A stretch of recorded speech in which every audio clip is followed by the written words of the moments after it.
Christie's conversation and virtual viewing of the Shakespeare First Folio. And I first would like to thank Laura Nagel of Christie's San Francisco office and the Battery in San Francisco, who is co-hosting tonight in London, tonight's event. And I extend a particularly warm welcome to members of the Battery. I am Meg Ford. I'm the International Head of Books and Manuscripts at Christie's, and I'm joined this evening by two esteemed guests, one my colleague and one from the Globe Theatre, and I'll just have them introduce themselves very briefly. So Patrick, hello. Hello, good evening, welcome everybody. My name is Patrick Spottiswood. I'm Director of Globe Education at Shakespeare's Globe. For those of you who don't know about the Globe, we are a centre dedicated to education and performance on the south bank of the Thames. We have a reconstruction of the Globe Theatre and a reconstruction of a candlelit indoor 17th century theatre at our heart. But we take our work and our discoveries across the world. So for those of you who are on the West Coast, we are busy working with schools from Santa Barbara right up the coast to UC Davis, where we have a research centre in teaching Shakespeare in diverse classrooms. And move right across the States. For those of you on the East Coast, we work with universities like Rutgers, with whom we have a fantastic conservatory acting program. If you're not from the States, we work with you too. Very good. Christina. And I'm Christina Geiger. I'm the head of the Books and Manuscripts Department based in New York for Christie's. So I'm speaking to you from an office at Christie's in Rockefeller Center. I'm the one who is lucky enough to be sharing this office with a copy of Shakespeare's First Folio, the one that's been at Christie's for several months now and that we are excited to be bringing to the public. Wonderful, thank you. So before we move on, I'll just say a few words about the format. So it will be a conversation between the three of us as panelists, and Christina, as she said, will be then showing it as we go and pointing out, particular, points that we may discuss. And then at the end, there will be an opportunity for questions and answers. So please do, think of them, and you can post them, I think, even as we speak, but it'll be about half an hour before we get to those. Some of our guests were already very proactive and already were peppering us with questions in advance. And one of them I'll just go ahead and start with, because it really is, the basic one is, what is the First Folio and why is it important? So it is the first collected edition of the plays of Shakespeare. It contains 36 plays, so that's almost the entire output of Shakespeare. And very importantly, it contains 18 plays that had not been printed before. And these are 18 plays, so there was no other manuscript, there are no Shakespeare manuscript plays that survive, so no other printed edition. So were it not for the First Folio, it's very likely that we would not have these 18 plays. And they include Julius Caesar, Macbeth, The Taming of the Shrew, The Tempest. So I personally find it very difficult to think of a world in which some of those plays that are so much a part of our life and our shared, collective kind of world knowledge and not existing. And Patrick, you must feel that, especially, being your livelihood at the Globe. Absolutely. Although I think there are probably quite a few students around the world who probably wish that Macbeth and Julius Caesar hadn't been saved, because it's probably the most taught play at high school. But no, I mean, the first play I was in my life was Twelfth Night. We only have that play thanks to the First Folio. It's extraordinary. We would have lost those 18 plays. Yes, exactly.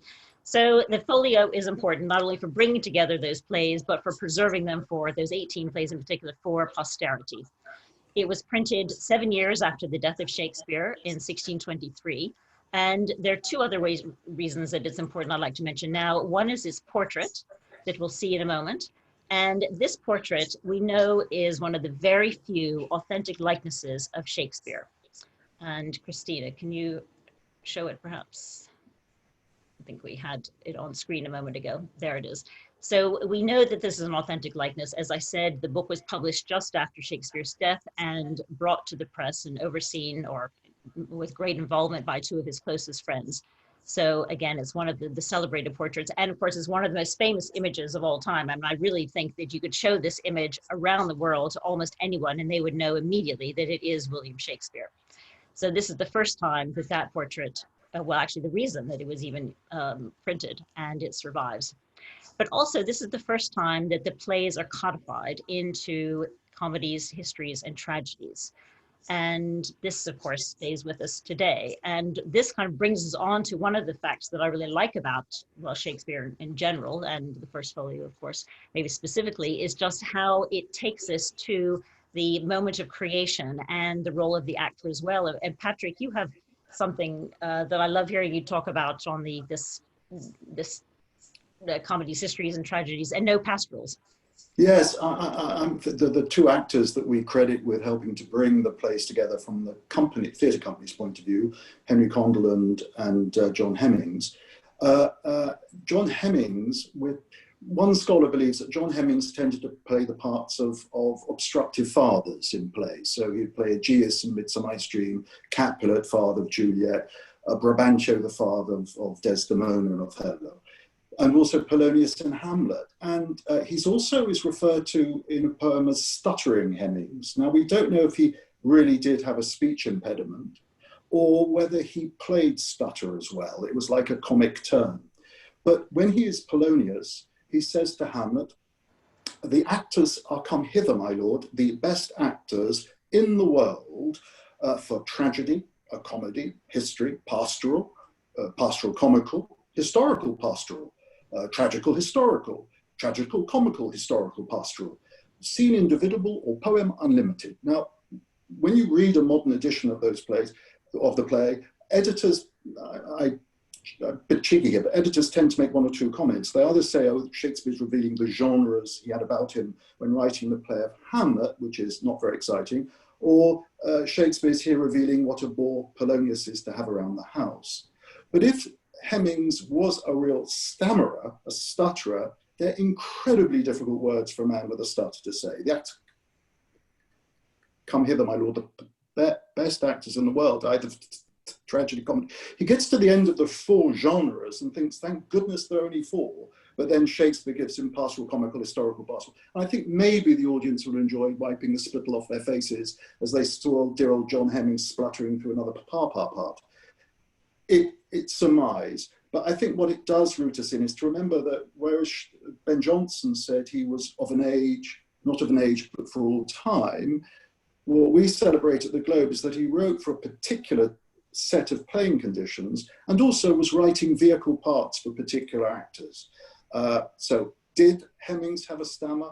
Well, we'll never know. I suppose it could also be a play on his name, Heminge, a bit hesitant, and so that could be there too. But again, I love that, the way that the actors in Shakespeare writing for specific actors and incorporating either their acting fortes or possibly actually, natural, characteristics there. So that's actually wonderful.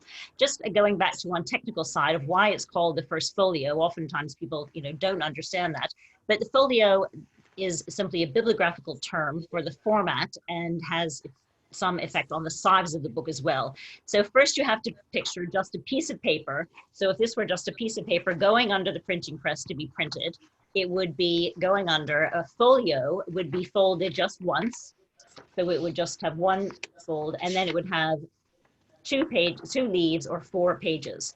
If it were folded the second time, it would become a quarto. Now it has 4 leaves or 8 pages. And so this is a technical thing you often hear with Shakespeare quartos, because the earlier plays that preceded the folio were quartos, the smaller single play pamphlets really. And then the folio is this larger size. I mean, obviously the size also depends on the size of the original sheet, but these were fairly standard sizes at the time. And interesting, this was actually French imported paper that it's printed on, but it's the folio. So it's a slightly larger size, and folios at the time were usually reserved for books of higher status. And so it is significant that the collected plays were actually printed in folio format, again, according it with this slightly, higher status.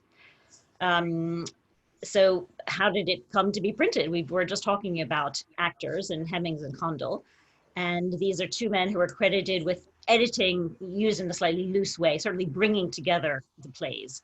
So many of the plays, the rights of the plays were held by the King's Men, which is Shakespeare's own acting company. Heminge and Condell were part of that acting company, and they brought them all together. They wrote this wonderful they wrote a wonderful introduction called To the Great Variety of Readers, and in which they both memorialize Shakespeare, but they also, talk about the a marketing motive. And again, Patrick, I might turn to you because it's such a beautifully written thing, and you do quote some lines so well.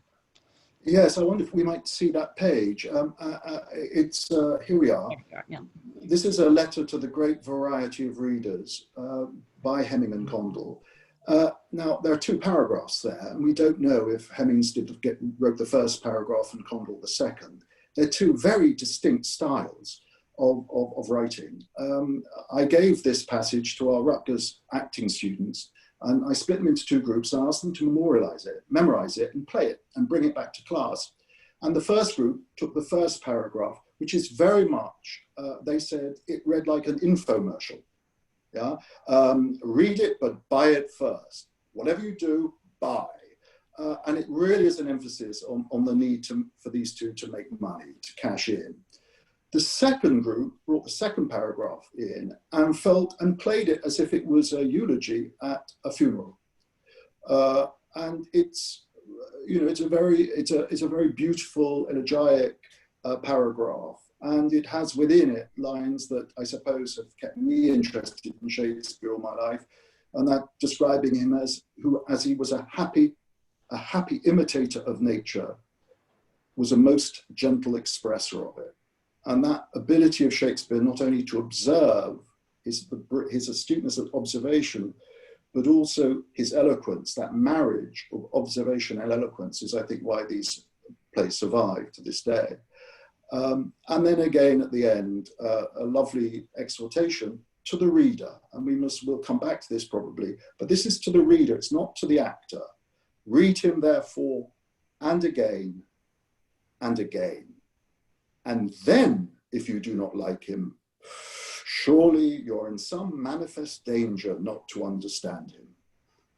So it's an exhortation to read, but buy it first.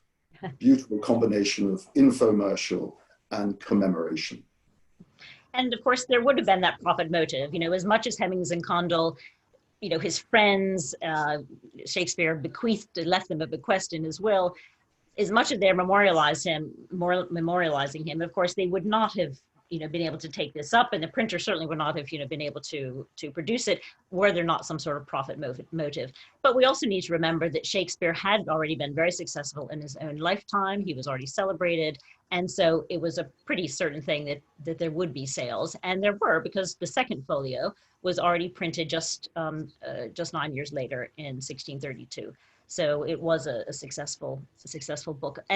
But again, Patrick, I think it's interesting that we've already touched on that it does celebrate actor and reader, both by incorporating this. But I like the fact that they actually put in the list of actors in the King's Men's Company that we might see now as well on screen. Yes, the last page of all before the plays, wonderfully they remember the very actors who breathed life into those lines for the first time. And to me, it's why it's a perfect book for us at the Globe, because we both celebrate the reading and the performance, the study and the stage. And this folio, it's for the reader, but you never forget the actor. Exactly. And I suppose what's very special about this book, really, it's in folio status, as Meg said, and that made a huge difference. But plays when they were published in quarto, this is a generalization, but plays when they were published before in quarto were almost like souvenirs. John Marston apologized for printing his play because he said it was written merely to be spoken, and it was just a play for the performance, and now it's been forcibly published to be read. But what he hoped is that in the reading, the reader would remember the performance. Here is a book where it's not so much about remembering performance, it's celebrating plays that would live alone on the page. And I think that's the bridge for me about this play, this folio. Ben Jonson had laid the ground in a few years earlier, 1616, with his first folio, but it is really saying that these are works now that can be read and read in their own right. So it is a book for the reader, but it never forgets the actor. I think that's another good point you make, that yes, it was preceded by Ben Jonson's plays being gathered together in 1616. That edition, as I'm sure you're probably about to say, did include his, other work, besides theatrical. So that Translations. so again, that the First Folio is the first folio that's dedicated entirely to the theater, to Yes. plays. But just while we have this page on screen, one thing that I really like about it is, of course, the names of the principal actors, and William Shakespeare is there at the top. And people often forget that William Shakespeare was himself an actor. The one second down, Richard Burbage, is someone that Shakespeare did write specifically for. I mean, he actually had him in mind as he was composing some of his plays. And then, of course, third is John Heminge, one of the editors of this, with Condell just a few people down. So again, they're very much, alive and being acknowledged, in the First Folio. So we know quite a lot about them, which is very nice. Before we go on to actually look at this, I'll just say something about how many copies were printed and the sort of thing. We don't know exactly, but from our information about similar types of things that were printed at the time, a pretty educated guess that is more or less accepted now is about 750 copies. The folio actually has quite a high survival rate, and there are currently 235 copies that are known in some sort of, state, that largely, survive. That sounds like a very high number. It is relatively. However, only 56 of those are complete. And of those 56 complete ones, only 5 are in private hands. So it is actually quite a rare book, and it's particularly rare, on the market. And again, we'll come on to that, I think, in a moment. But people also frequently ask, who bought this, and how much did it cost? And on the question of cost, we do know that specifically because we have 2 records from 1623 when it was published. One a copy in the Folger Library has a note of 15 shillings, and that almost certainly was the copy unbound. And then in December 1623, Sir Edward Dering has left a record that he bought 2 copies of the First Folio, each for £1, and that was bound in calf. So that also equates more or less to our knowledge of how much quartos would have cost, and translate that into 36 plays, not just one for this. So we are fortunate to have that sort of information. That was still a fair amount of money. Most of the earliest owners of Shakespeare, either like Sir Edward Dering, bishops, other members of the kind of upper echelons of society. And just to put that price of £1 for a bound copy in perspective, a working actor at that time would have expected to earn around £14 a year, and a schoolmaster would have expected to earn around £20 a year. So it's still a reasonable investment of one's expendable cash. But now maybe is a good time to go to look at this particular copy. So Christina, may I turn over to you to walk us through it? Sure, absolutely. Let me just turn on the folio view camera here. We can do that.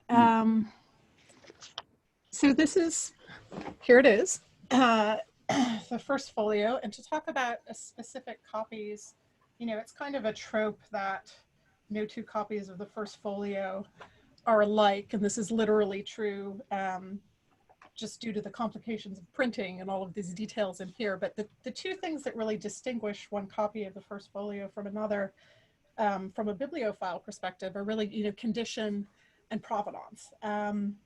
And as Meg mentioned, complete copies are exceptionally rare, and only 5 complete copies known in private hands. This is a complete copy. I've opened to the first page of the plays, which is the Tempest. And I'll just show you, so you can get a sense of the overall scope of, the physical scope of the book, leafing through the comedies, As You Like It, Love's Labour's Lost, Taming of the Shrew, one of the plays that wasn't there. And then we go all the way through Winter's Tale is the last of the comedies. So you can there are the comedies. And then the first of the histories is King John. There are about, 200 pages of histories. Henry VIII is the last one. So the end of the histories there and beginning of the tragedies. which start with Troilus and Cressida. So the smallest section here. Coriolanus, Romeo and Juliet, Julius Caesar, Hamlet, Othello, Antony and Cleopatra, and then Cymbeline is the last. So these are the last leaves in the book, and you can see they're printed at the charges of Jaggard, Blount, Smithick, and Aspley, 1623. So first and foremost, you want your first folio to be complete. And there it is, not only with all of Shakespeare's text of the plays, which is of course of paramount importance, but what we're also interested in is the complete historical context around them. So here are some of the pages that you have seen already, but I'll just show them to you live. The list of principal actors, as Patrick said, right before the beginning of the plays. 2 memorial verses. Another memorial, Hugh Holland's memorial. This is the back of Ben Jonson's memorial, 2 pages there. To the great variety of readers. And there, of course, is that line, read them therefore and again, and some of the lines Patrick quoted up there.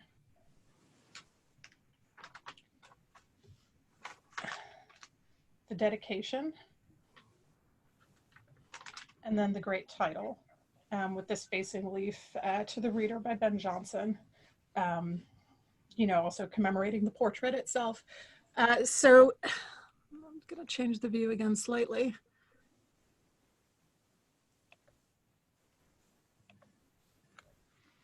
So these 2 leaves are really the rarest to to have intact. They were, if a book became unbound, they were the ones that were subject to the most wear. And of course, the portrait of Shakespeare, being so beloved and important in itself, was often framed. So to have, these 2 leaves also there is just is very rare. There's been some restoration here, and you can see that this leaf used to be quite tattered, and it was preserved. And you can imagine just what a lucky thing that is, because from a certain perspective, this is just more advertising. And it takes a special sort of awareness of the historical importance of a book to preserve a small bit of advertising, even though it's become tattered, to have it restored, to retain it with the book, because a reader in the 17th century might have treated this leaf like you would treat a dust jacket now. You've already brought the book, you no longer need to see the advertisement. So it's just wonderful that that is intact.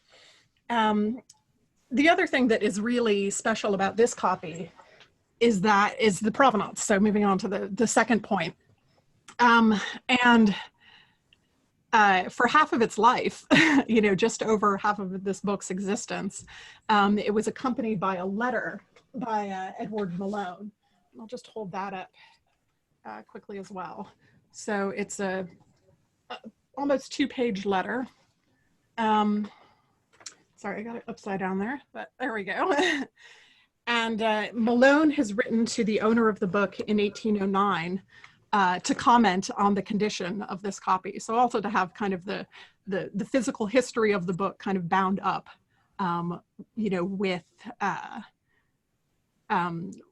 with its provenance. So a few things about Edmund Malone, because I really think he's just such a fascinating character. He was the greatest Shakespearean scholar of his time, of the late 18th century. And there's really 3 things that I find very inspiring about him.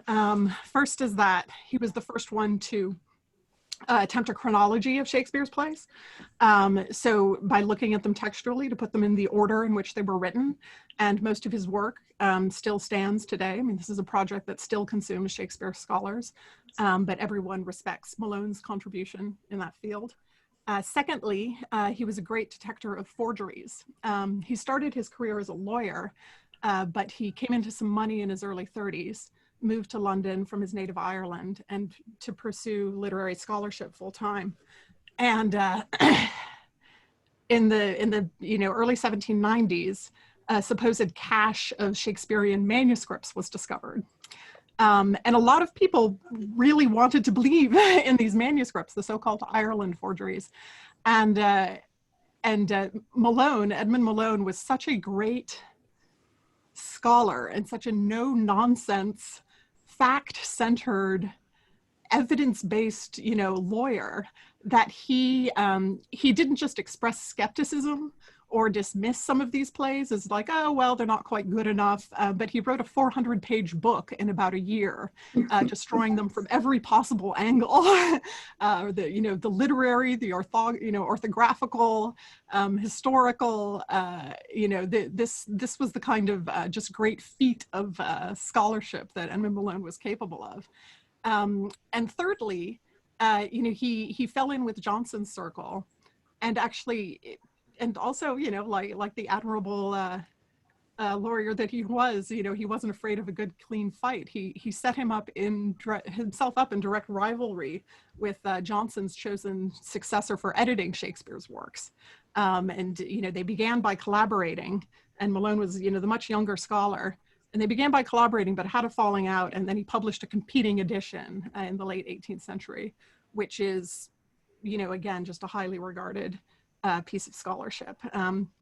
Which also affirms, Johnson really began this, but it continues to affirm the primacy of the First Folio text as the best and most authentic Shakespearean text. So this is Edmund Malone, and so we're very excited that an Edmund Malone letter comes with the book, and he speaks, and it's all about this copy of Shakespeare. So he says, "Dear Sir," it's written to John Fuller in Devonshire Place. "Dear Sir, your copy of Shakespeare's plays is undoubtedly the First Folio edition." He goes on to call it's a clean copy, it's a fine copy. He recommends some restoration to the title, and it's, as described here, it seems to have been executed. Has some other comments, the table of plays should go here. How to repair a leaf at the end of the Merry Wives of Windsor. And then the last thing that he does is he recommends a bookbinder in St. Martin's Lane that has bound a book for me. And you can read it there on the screen, and it's in a very good antique style. And I have no doubt would give your Shakespeare a very handsome and proper clothing. And that does absolutely seem to be, it seems certain that that Fuller took his advice and had it bound around this time. It's a, very plausible 1809 binding. The other thing that's sort of remarkable about this letter is that, after this, the book kind of disappears for a little while. We don't know how long John Fuller had it, but it, evidently remained in England, because the next time that it shows up is in 1951, when it's at the Festival of Britain. And we can move on to a slide of that book plate.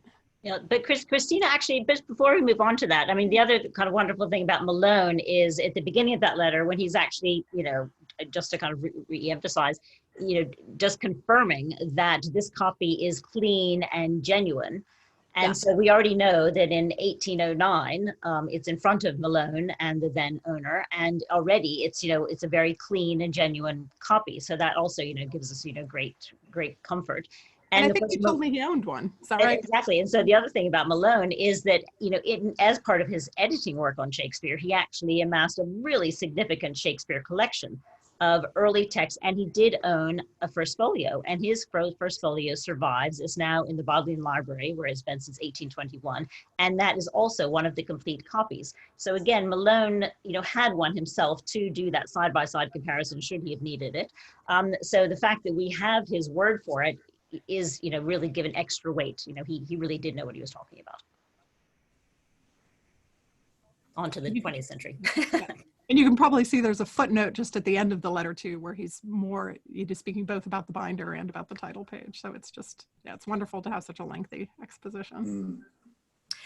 So so the Festival of Britain in 1951 here in London, it was just 6 years after the end of the war. This was something that was put on throughout the UK in order to to raise the pride of Britain and celebrate, you know, British accomplishments in all kinds of fields. And there was a very large exhibition of books that was held at the V&A, and it was at the time the largest loan exhibition of literature, of English literature ever. And this was the book that was chosen to be displayed in that exhibition. So it's wonderful to have that little mark of kudos as well.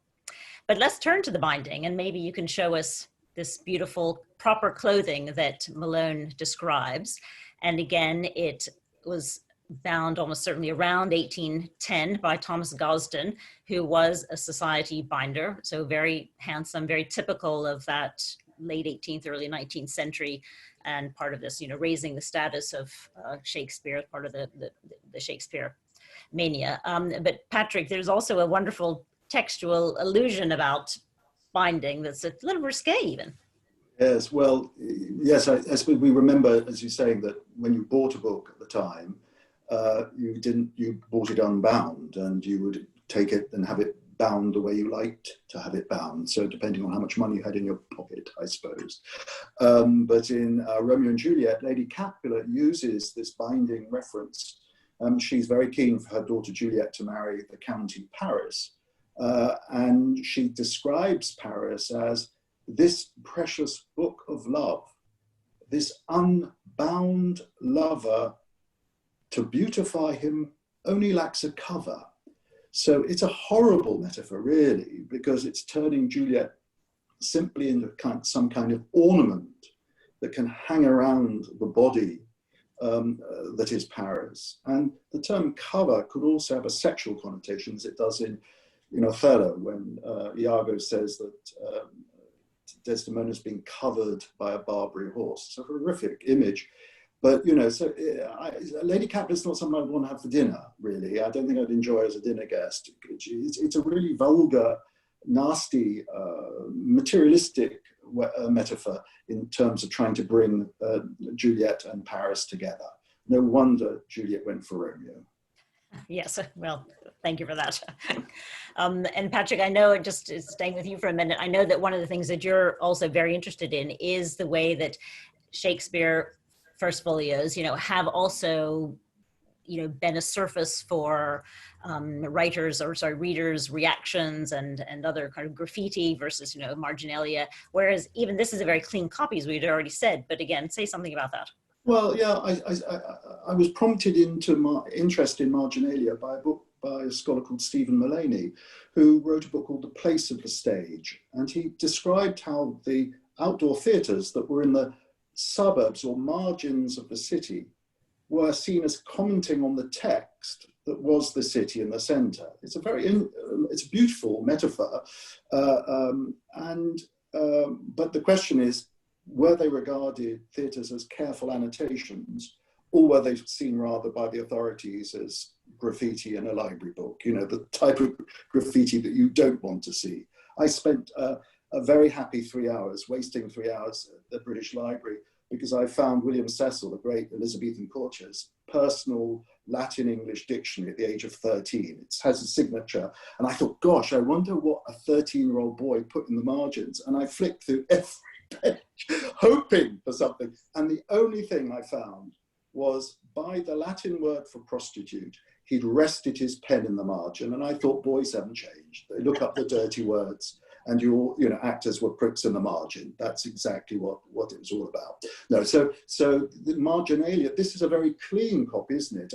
Very little marginalia. Sometimes marginalia can be incredibly enlightening, but here it's a beautifully clean copy.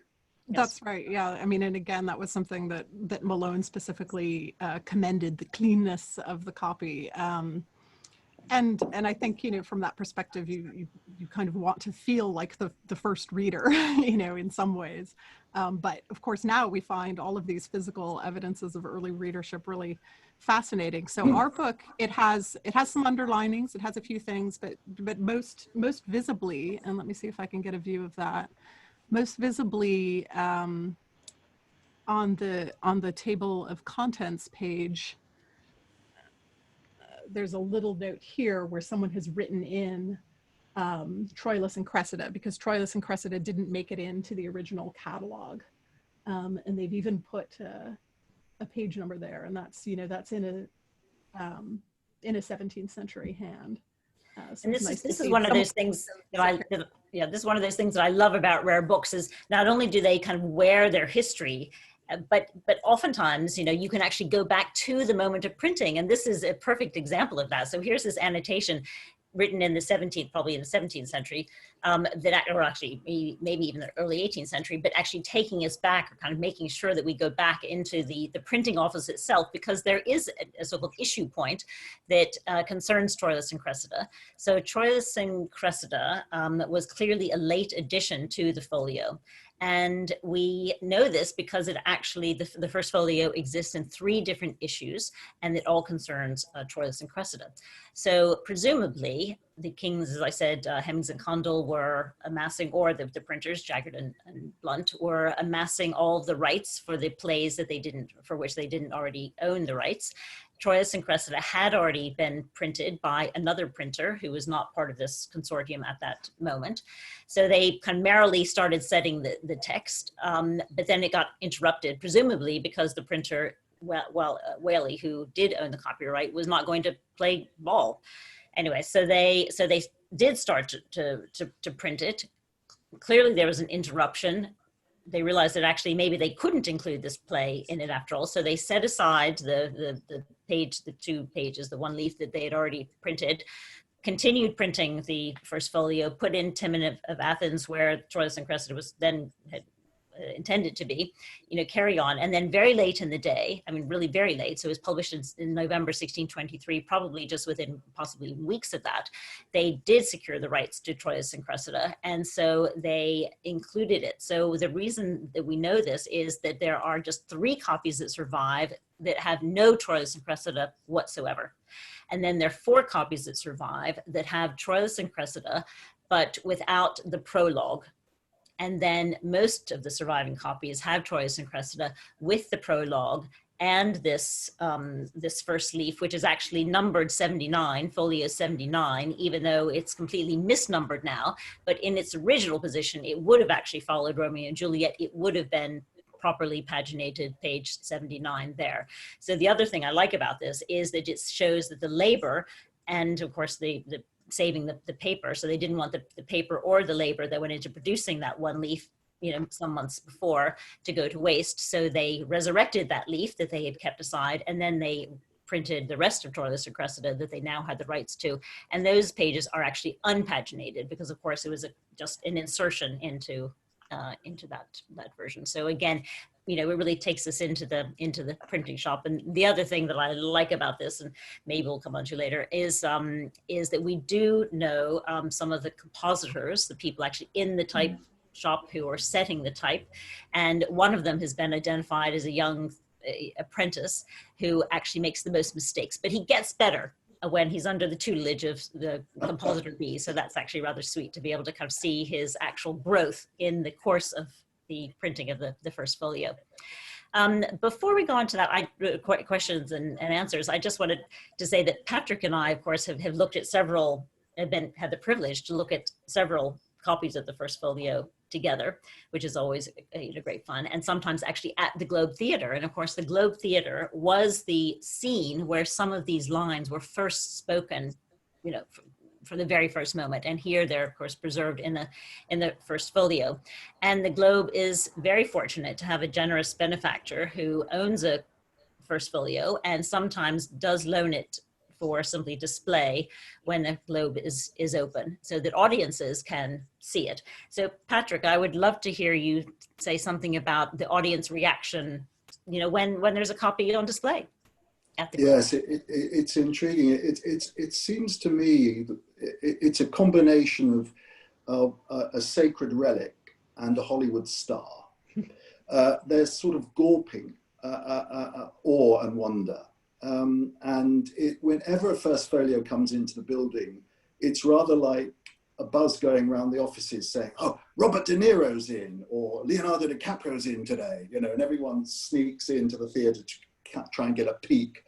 Even some of my colleagues who are not interested in old books at all their heart skips a beat when the folio comes into the building. So we are very blessed that we have this folio, which we like to think is seen by more people every year than any other because of the numbers that come through the Globe now, or pre-COVID.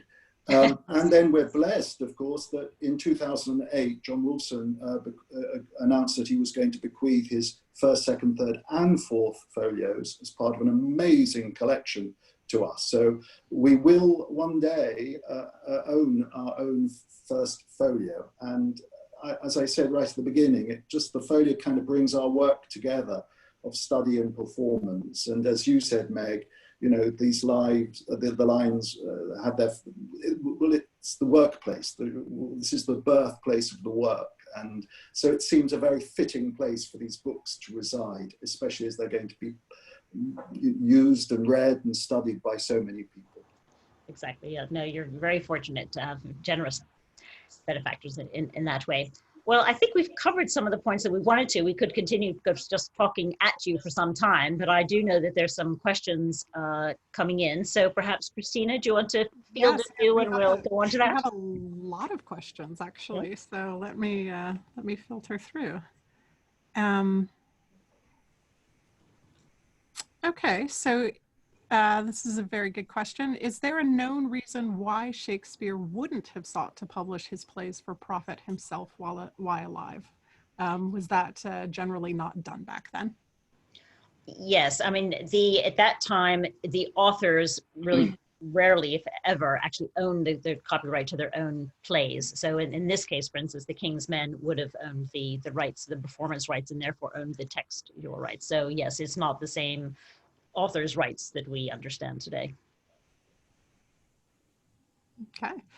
And another question is, what is the difference between the first folio and later editions?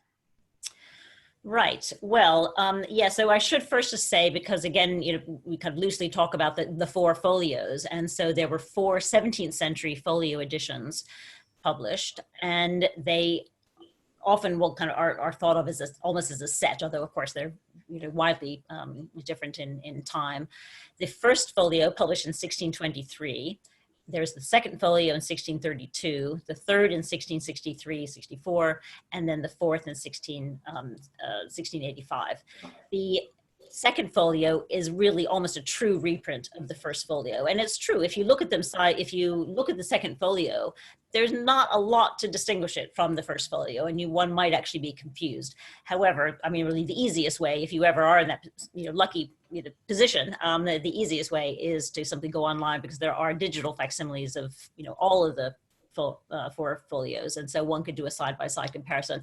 But it's true, because, you know, mostly, you know, each page would essentially contain the exact same text. It was printed in the same printing office, so you get the same ornamental decoration, but it will be deployed a little bit differently. So if you were to do a side-by-side comparison, you would see differences. The third folio is actually quite different, well, to an extent, because it actually includes some extra plays, including Pericles. So that's the one play of Shakespeare's that was not included earlier. And then some other plays that actually just go under the, you know, they're kind of sliding in as if they're Shakespeare plays, but of course they're now, well, they've never been thought to be by Shakespeare.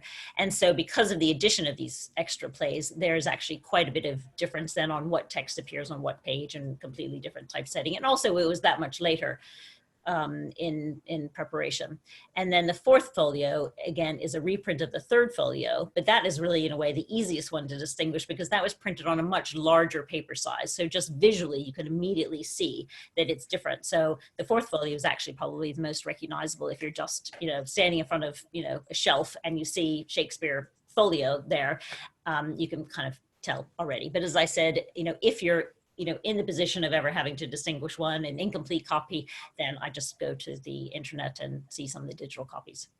Meg, yes. Meg, could I add that anyone today who goes to a shop and buys the complete works will have the plays, but also they'll have the sonnets and the long poems. And of course, again, what distinguishes this book from Ben Jonson's, as you said, Ben Jonson's 1616 folio had poems, had masques, had translations. This is very much a book of printing plays. And the sonnets and the longer poems just did not appear in those first 4 folios, did they? That's right. That's a later edition, yeah. That's right. Yeah, and I think just going back to the earlier question too about publishing during his lifetime, it can't be overemphasized just what a what a breakthrough it was to publish plays in this prestigious folio format at all. As you mentioned, it had only been done by Ben Jonson before, so really quite an innovation. Kind of related to that kind of brings on something interesting, because even the attitude to plays at the time, and there were some very high status people who collected plays. I mentioned Sir Edward Deering. He's known to have had a very large collection specifically of plays and to have been a very keen theater goer. So again, because of his account books, we actually know what performance he was seeing and how much he was paying for the tickets. And so it's a great source of our information about Elizabethan theater. But the Bodleian Library, of course, the great founder, actually instructed the librarian at the time not to include plays because that was just seen as riffraff. However, and that was true, however, in 1624, just 1 year after the publication of the First Folio, the Bodleian did acquire a First Folio. So they did let this in. Kind of somewhat related to the last question is how can one tell if a copy has supplied leaves or not? And since I have the book here, I might address that one. But the short answer is, so supplied leaves, this would be a case where you have an incomplete book and you want to make it complete. And because, the folios were read again and again, you had copies that were in different states of wear. And because it is such a valuable book and has become, increasingly valuable over the centuries, you do get copies that are made up. And the short answer is, so supplied leaves would be, the entire text hasn't always existed together. You have leaves from 2 different copies that have come together. So if it were from 2 different editions, as Meg said, thankfully it's quite easy to tell with the wide availability of digital facsimiles to make sure that you have everything at least from a First Folio. But secondly, it's a lot easier to prove when something is a supplied leaf than that it's not. So some clues that there might be supplied leaves are just differences in condition, differences in marginalia, wormholes stopping and starting suddenly, or a dead giveaway, or other types of stains or defects, different sizes, something either cut down or extended to kind of come up to the right size to fit with the rest of the book, because of course as things were bound and then rebound, everything was a slightly different size. But to a certain extent, the watermarks and other kind of specialist physical clues as well. But it can be quite difficult to sort of prove the integrity of it. And especially, since most of them didn't, do not exist, only the small minority exists in their original bindings. So again, that's just, that's something that just really points to the rarity of having, this copy of the First Folio in its 19th century binding, but with that attestation of Edmund Malone to say it is genuine, it's all there, it's been there. It was there when I saw it and looked at it. So one more. We've got a question for Patrick too. And this is, do you ever use the First Folio as the sole source of the text for performances at the Globe? It's a very, very good question. It so varies from director to director. We have had directors who absolutely it's often a starting point. But I think now we view that there are those quarto editions can offer some really interesting insights. But yeah, very much that the folio it can be a starting point for most of our directors. But most of our productions will inevitably have to trim plays, in terms of timing. But the First Folio is a great place to start, depending on the play. But if you're doing the Tempest or Twelfth Night, it is the place to start because there are no texts before them. But yeah, it's a really important text for us. Thank you. I think just to pick up on that is something that we were even talking about, the actors' reaction to this. I mean, when we have had these other copies of the folio, and people have been able to come see it in person more easily. We have invited theater companies to see it just as an opportunity. So we actually have been with quite well-known actors who I will not name here, who have jumped at the invitation and really have gotten a big thrill to come and see it and read their lines from the first folio that they maybe are then performing that night in the theater. And it's for somebody who's not an actor, and just to kind of see this reaction, it's really quite exciting. Oh, it is. I mean, it is such an important theatre relic. I mean, and relic in a good sense. I mean, it's so, actors are incredibly passionate about that book. And indeed, I was reading the other day of the great American actor, Edwin Forrest. Not many actors own copies, did they? I mean, David Garrick, we know, owned one. It's not really an actor's text. It's not a book you want to carry into the rehearsal room without slipping your disc. It's a heavy piece of, it's heavy. But Edwin Forrest owned a copy, which he lost in a fire, but he gathered the ashes and put the ashes in a vase. And those ashes are on display, apparently, so I read the other day, at the University of Pennsylvania. So even the ashes of the first folio can excite interest. There you go. I have to just give a plug, because I learned that fact from a wonderful book by Emma Smith. And Emma Smith has written 2 really very readable, wonderfully exciting, interesting books on the first folio. So read them, but buy them first. Well said, well said. Gosh, there's so many good questions. One is just how do you value a first folio, and what do we expect this one to go for? Well, Christina, what do you think? Should I? Well, I mean, it's the estimate, the auction estimate is 4 to 6 million. It's the first copy, the first complete copy to be offered publicly in almost exactly 20 years, well, in 19 years, almost to the day, since the Burland copy.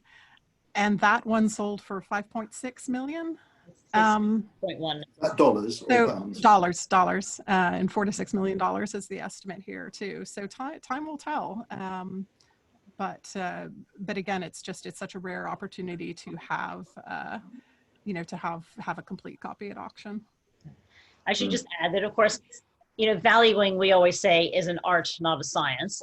But for printed books, we do have other examples of other copies that have sold. So Christina mentioned this record price that we set in 2001 for the Berlin copy that sold with a premium inclusive $6.1 million. And then in 2016, we had here in London a sale celebrating the 400th anniversary of Shakespeare's death, commemorating, I should say, not celebrating. And we had a beautiful copy then, but it was not complete. But it had not been counted in the census. It had been very private. It had been really nobody except the family had known about it for the past several hundred years. And it was beautiful. And that sold for, it was in pounds, but in dollars, it was about 2.7 million. So that also gives you some indication of the value that's attached to a complete copy versus an incomplete and yet highly desirable copy. So there is still quite a big difference. And that's actually more or less generally true for any printed book. Even, as soon as you have one page missing, the value, can be, certainly of half.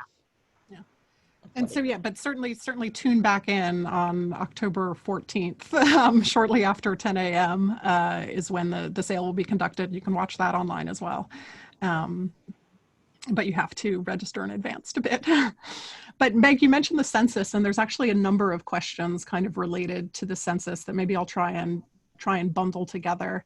And one is just, a couple of people asked again, how many copies were printed, and do we know where they are? And then one question is there a first folio in the British Royal Collection? Yes. Okay. Yes. So there are 235 copies that are currently in the census. I'm not the printed census, but the census that has been keeping up to date with those. Some of those, of course, are recent additions. I mentioned this one that we sold in 2016 that had not been in the census before. So it does grow from time to time as a copy has surfaced. We think that there were around 750, seems to be the best guesstimate. There's 750 copies were actually printed. And they are scattered throughout the world to an extent. The largest number actually is in the US, now had overtaken the UK as owners, partly because of the phenomenal Folger Library collection that alone contains 82 copies. But then Meisei University in Japan also has a very significant Shakespeare collection, and they have 11 First Folios. And then we kind of look at, where are there not copies? And there's still large land masses that don't have it. There is no copy in Russia. There's no copy in Latin America.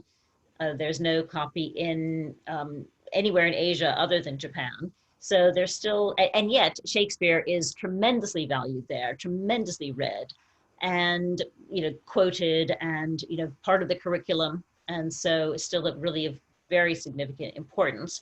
And yet there is no First Folio there. So this is an opportunity. Sorry, but probably some other parts of that question, Christina, you're going to have to. British Royal Collection? I can't believe there's not, but I can't actually think of it. There's quite a famous second folio there that was owned by Charles II. I can't honestly remember now if there is, but I would be surprised if there's not. Okay. So I'm just going to change my video for this question. Probably somebody on the chat actually can tell us if it is or not. So I have got a couple questions. One is, why is there a gilded edge to the pages, and when was that done? So let me somebody's got eagle eyes where they can see the gilding on that pages. So that would have been done at the same time as the binding, around 1810. And the short answer is just to keep the dust out. I mean, it's attractive, and not uncommon to have the edges gilt. And some of the other questions are, why aren't I wearing gloves? And librarians talk a lot about this, but actually my hands are very clean and very dry, and that's really the most important thing. So what you might kind of you don't want to lose anything in your tactility when you're handling a book like this. Exactly. And just going back to the gilt edges, I mean, Christina mentioned that it repels the dust, but the pages can be almost impervious when the book is closed, if they've been properly gilded. And I've actually been in a library where there was a very significant water leak. I mean, really just flowing down and onto the spines, or onto the top of some books. But because those particular books had really strongly, beautifully gilt edges, it just repelled it, and it didn't enter the book at all. It was really quite amazing. Oh, so amazing. As long as it's been well done, then it can be a real asset to book preservation. But really it's done, as much for look and luxury as it is for preservation. I think we probably just have time for one more question. So do you want to choose a real? Sure, yeah, we're making good progress. One is are there any plays that were not included in the First Folio? Any of Shakespeare's? Just characters we've already mentioned. Yeah. And the Two Noble Kinsmen. Yeah, that's true. He's thought to yes, exactly. Yeah, to have been partly responsible for that. You're right. Yeah. And how is the Globe coping with COVID? Oh boy. How long have we got? Minutes. No, it's all yours. like all theatres, it's really sad for us, and we've our staff have been working from home since March. We are starting to open the doors now for some guided tours, and we're planning to open obviously as soon as we can, social distance permitting. We very much hope to have a season next year. We're even hoping we may have something at Christmas, but I'm not going to tell you that. But it's very tricky for all theatres because, of course, and we're a theatre, we're not subsidised at all. And for the States, that may not mean very much, but in England, we're not one of the great subsidised, government subsidised theatres. So we depend for our living mainly on box office receipts, as well as donations and trusts and foundations and individuals who help us to stay alive.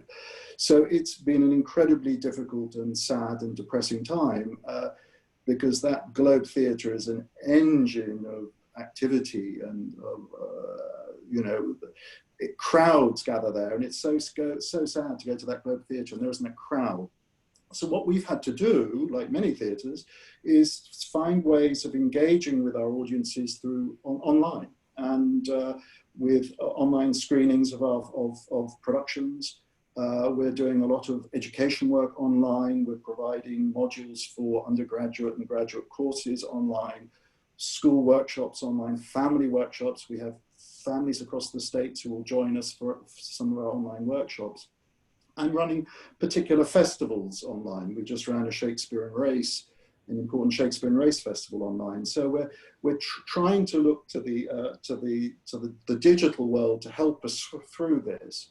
But of course, we're really about people gathering together and coming together as a community, and that's what we're longing to return to as soon as we can. But it's really sad. It's sad for all of us, isn't it? And we just hope we'll be able to gather again in those theatres just as soon as possible. But we are, as I said, absolutely dependent on box office and donation. And we have a fantastic US board.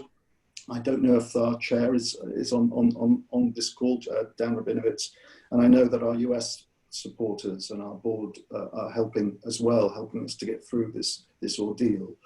Shakespeare's company, when the plague hit London, either just turned to their other jobs or went on tour and traveled. We can't even travel.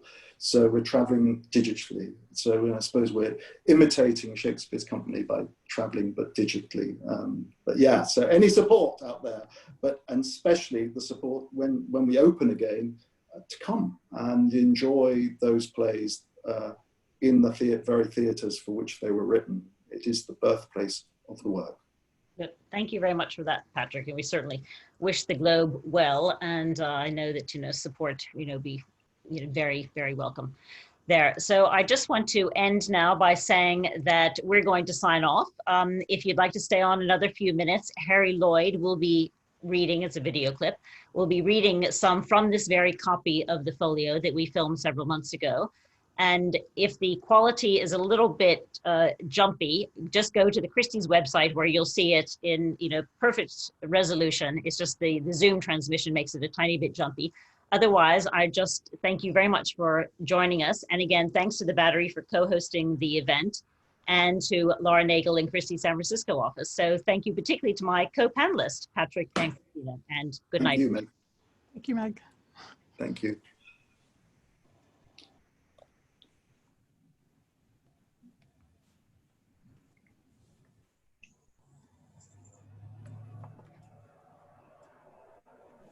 Romans, countrymen, lend me your ears. I come to bury Caesar, not to praise him.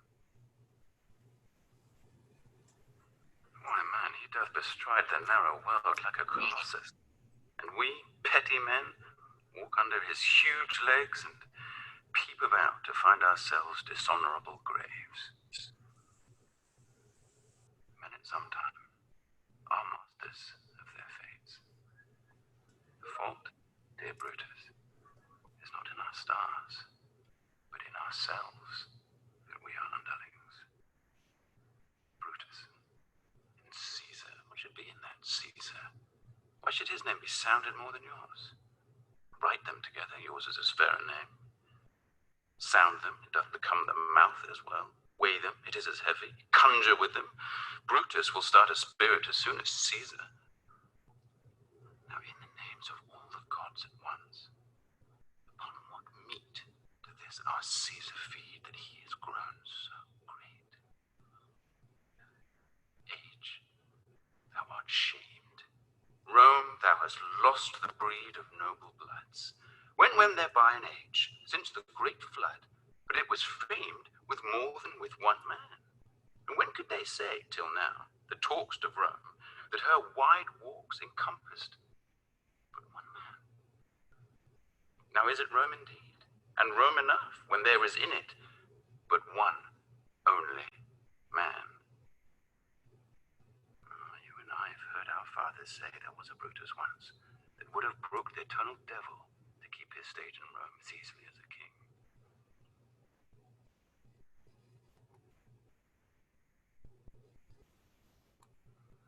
If music be the food of love,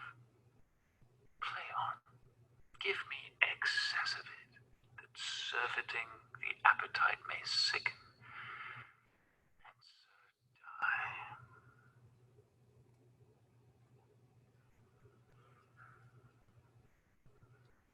I go, and it is done. The bell invites me. Hear it not, Duncan, for it is a knell that summons thee to heaven or to hell. This is a dagger which I see before me. The handle toward my hand. Come, let me clutch thee. I have thee not.